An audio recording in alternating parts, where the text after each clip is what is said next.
we have heard. Do you remember that incident when Muhammad Hijab justified cursing because he was cussing some fellow Muslim over some uh, breastfeeding issue or something? So Muhammad Hijab said that uh, going after, oh no, when he was attacking apostate Ridwan and his wife, and he was going after all these women, ex-Muslim women. So people were like, even some Muslims said, no, brother, this is not a good way to deal with, um, even the enemies of Islam. Our dear beloved Prophet always had a nice, he spoke nicely. He was a well-spoken man. So he said that, no, but Abu Bakr once said that go and suck the clitoris of Alat and Manat, which is written in Ibn Hisham and I think in Tabri as well. I'm not sure in any in 6 Sahih books or not. But anyway, so Muhammad Hijab gave that reference. He said it's okay to use crude remarks or make, abuse and curse some people. But anyway, so Hijab then later on, he was still condemned by a lot of other Muslim scholars. So he just backtracked a bit and he said, oh, look, I was under this back pain medication and all that. And this is the reason why I couldn't control my emotions. So I screwed up. But he didn't say, I'm sorry. You're finished. That's what he said. So anyway, so where did they get? I also thought that maybe this might be the case. Because that was the only example that I could think of. But then later on, I found something very interesting. Actually, Stoic helped me find it. So there are two times when people cuss. Yeah, is when someone is wronged by someone, or when they think that someone wronged them, even though they didn't. So have a look at Or this. they're in pain. Yeah, well, under back pain medications. So have a look at this one. This is Sahih Hadith Al Adab Al Mufrad 963. So it said the book is Kitabul Harkat, meaning how to behave. I mean, basically the book of manners. So say, I saw with Ubay a man who was attributing himself in lineage with an attribution of Jahiliyyah. So there was this guy who was bragging about his ancestors, like some dearly beloved Indians do. My ancestors were so great, but apparently those ancestors were from the time of pre-Islamic era, which they're called the Ignorance. era of ignorance. Yes. So Ubay told him to bite his father's male organ and did not speak figuratively. Meaning It he was was explicit. explicit. He was Explicit.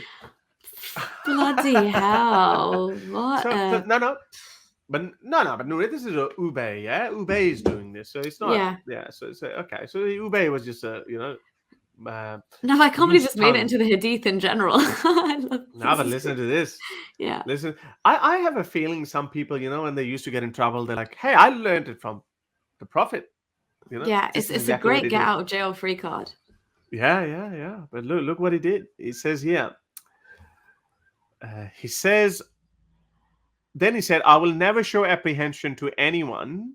No, hang on. So his companions looked at him. He said, it appears with you disapprove of it. Yeah. So even his friends, other Muslim friends, they're like, oh man, take it easy, bro.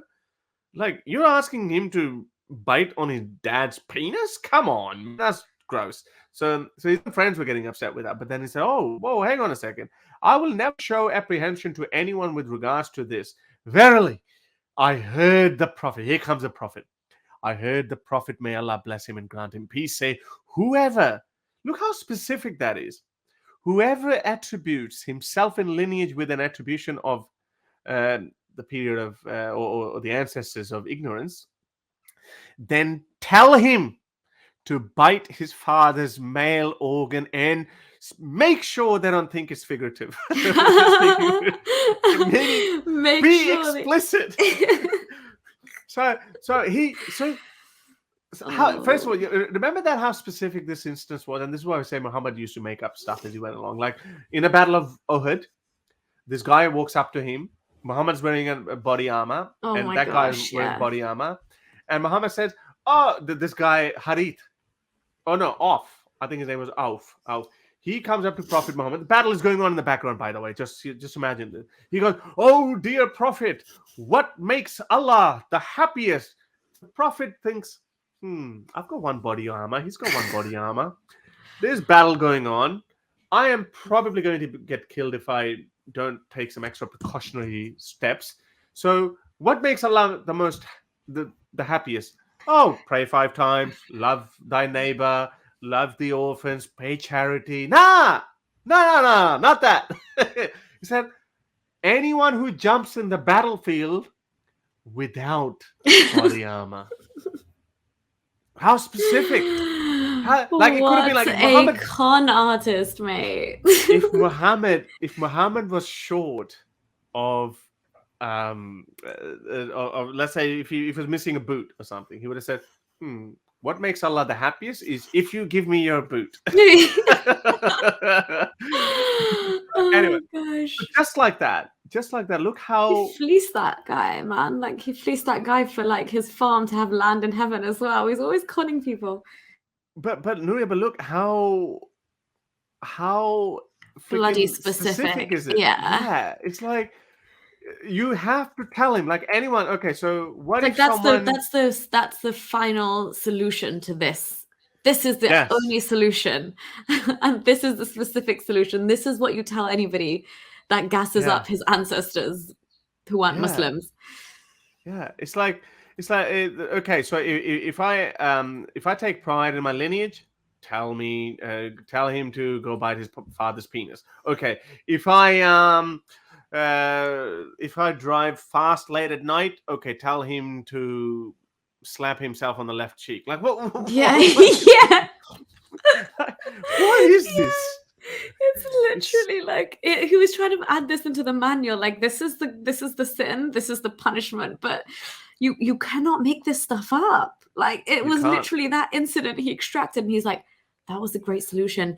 Anytime anybody does this, now this is the remedy. That exactly what you got to do. But okay, so this is when Muhammad said that according to Muhammad's worldview, when someone was in the wrong, right? He was in the wrong. He did something. He's taking pride on his ancestors. Okay, fair enough. But what to do when you just cuss and abuse someone for no reason? Prophet Muhammad abused people for no reason. Have a look at this one. Look at the chapter name. This is Sahih Muslim. Whomever is cursed, reviled, or prayed against by the Prophet when he does not deserve that. Oh my word. And then on top of that, when you calm down and you realize you were in the wrong, it will be purification, reward, and mercy for him. Let me just explain that what he means by here. Please. Nuria, you haven't done anything wrong. You just looked at me like this, or you were like, or you just said what? Like you just said something to me. I perceive that as an act of aggression, hostility, or I feel I've been wronged by you. So I just start cussing you.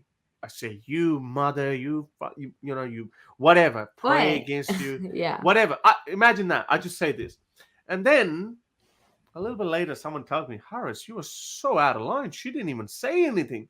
Then I'm like, yeah, I think I was wrong. She didn't deserve that.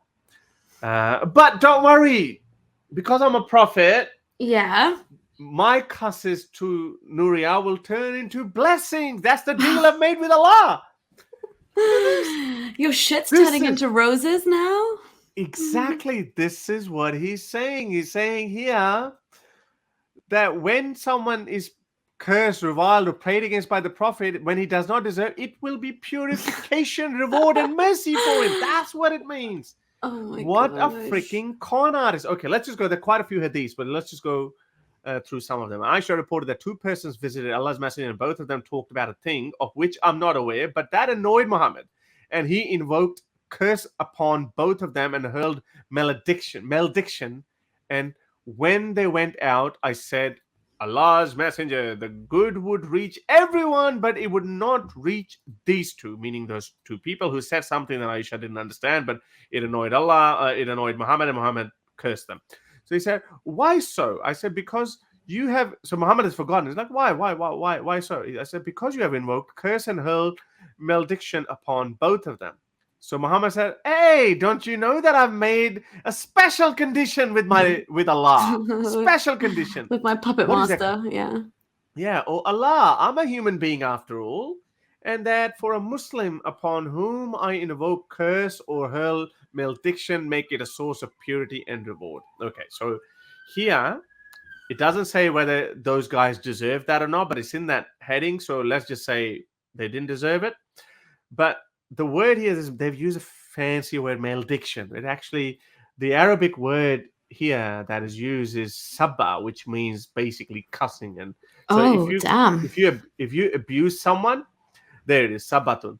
If you abuse someone, that's the word they use. Okay, so have a look at this one. So this has been reported on the authority of someone. He had a private meeting with them and hurled malediction upon them and cursed them and sent them. So Muhammad, this is the second instance when he's cussing people and telling them to get out. Get the F out of my house. Okay.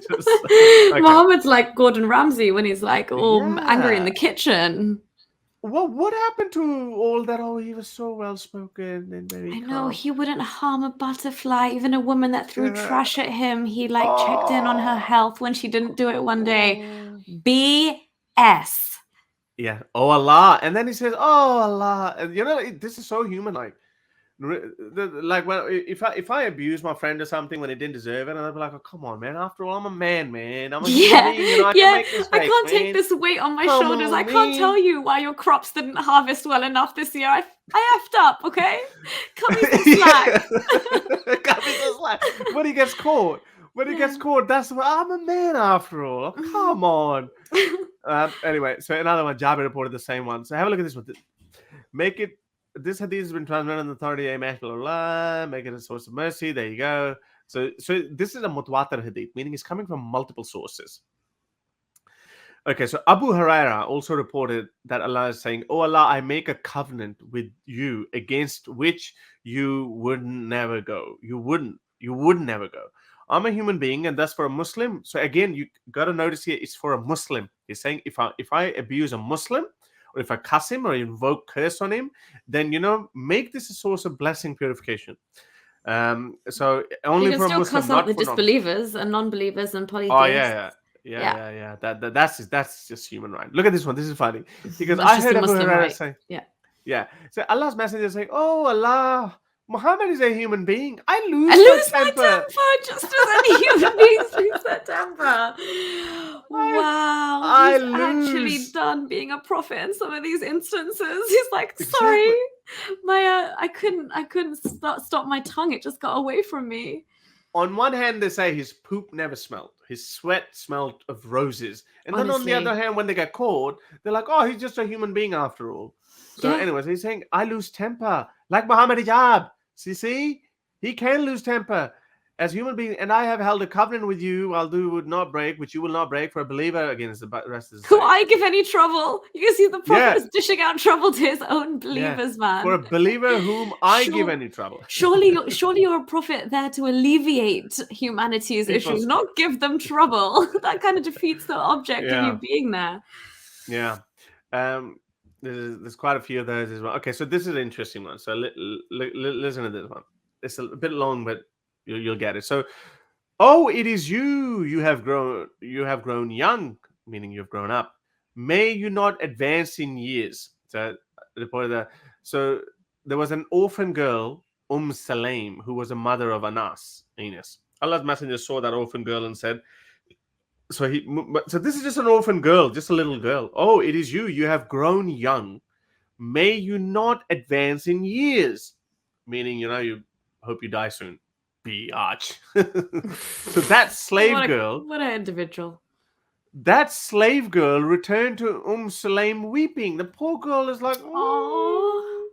So Sulaim said, this is the prophet, the final prophet of the humankind, cussing out a little girl, making her cry. Yes. What the little girl is going on? Because it's probably his mental age is the same. Yes. Yeah, listen. But listen, this is so hilarious at the end. Okay. Have a look how Muhammad does a U-turn on this. So he said, Sulaim said, oh, daughter, what is the matter with you? She said, Allah's apostle has invoked curse upon me that I should not grow in age, and as I would never grow in age, or she said, in my length of life. So Sulaim went out, wrapping her head, dressed hurriedly. She was like, who is this Muhammad? I'll go and talk to him. Yeah. Until she met Allah's messenger. He said, and by the way, that girl was a slave girl. So, it just shows Sulaim, like she was nice. woman, by the way. Yeah. He said to her, Sulaim, what is the matter with you? Muhammad is now scared. What is the matter with you? She said, Allah's apostle, you invoked curse upon my orphan girl. She was an adopted orphan girl. He said, Sulaim, what is that? And Muhammad's totally forgotten about it. She said, the orphan girl states, you have cursed her, saying that she might not grow in age or grow in life. So Allah's messenger smiled. He's like, oh, Miss Sulaim, don't you know that I've made a special deal with Allah? And the term with my Lord is that, I said to him, I am a human being, and I'm pleased just as a human being is pleased, and I lose temper just as a human being loses temper. So for any reason from amongst my ummah, whom I curse, and he or she is no way deserves it, let that, O Lord, be made a source of purification and purity. So basically, this is what he said. The same thing. He said, I made it. Don't worry about my cussing and abusing and me wishing death upon. Don't worry, I made a deal. Allah's got my back. Allah's saying, no, we're not going to do it. In fact, he's like saying the more I cuss you out, the more you'll be like this purified and this nearness to Allah. So in that case, Muhammad, cuss me all day and all night. Keep them coming. Keep them coming. Yes, cuss me more, Muhammad. And on the other hand, remember they used to say, you would have heard this story, that when Muhammad was going through the city of Taif, the mushrikeens were throwing rocks at him. And he would get his head smashed in, blood pouring down his forehead, and he lifted his hands and he said, "Oh Allah, they do not know why they hurt me." Yeah, don't they say, on one hand they tell him the message, yeah, he's so kind, but then on the other hand he picks fights with little girls and says, "Girl, you die soon." Yeah. He picks fights with little girls. Either he had split personality, crazy, making up things as he went along, blah blah blah, or this whole story of Muhammad is all made up, BS. This is probably more likely. I go with the latter though. So but in another instance, look what the actual Sahih Bukhari 6044 says. Allah again has a split personality. Allah's messenger said, abusing a Muslim is fusq, i.e. an evil doing, and killing him is kufr. So he himself is saying that abusing a Muslim is an evil act. And here in Sahih Muslim, we've got 6 or 7 instances where he's doing the same thing to other Muslims. Yeah. And to safeguard him, he's made a deal for himself. He's made a deal with Allah. Allah, even though I cut someone, it's like me saying to my friend, Nuria, would you allow me? Sorry, Nuria, I'm gonna cuss you, but just don't mind, okay? Just don't mind. I'm a man after all. It's nothing bad is gonna come out of it, but let me freaking cuss you, man. Like, would you ever allow that? Would you be like, why can't you control your tongue? Why can't you control your emotions? Yeah, I'd say you need like anger management classes and just need to take a chill pill. And yeah, you've got work to do. Work on yourself, buddy. Exactly. This is, I mean, I this man, 1400 years. On one hand, he's causing so much suffering and bloodshed, but he's something. He's giving us a lot of source of comedy as well, isn't he? Yeah, he really is. And also it's like, any terms and conditions that apply generally, like he just has separate ones for himself. He's always got these specialist provisions. Like, and obviously cussing another Muslim is an evil like sin. It's a wrongdoing. But in his case, he's got special terms and conditions where actually that will be flipped into blessings and will raise your rank in heaven. So he gets a free cuss card, essentially. He's always worming his way out of such situations. That's a whole part.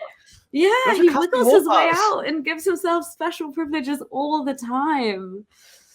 Yeah. I'm surprised his companions didn't kick up more of a fuss, like to get. Well, Omar did. He knew he was like adding his own little bits in.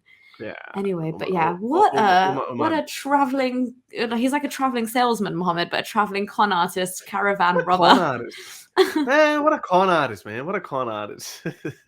Absolutely. All right.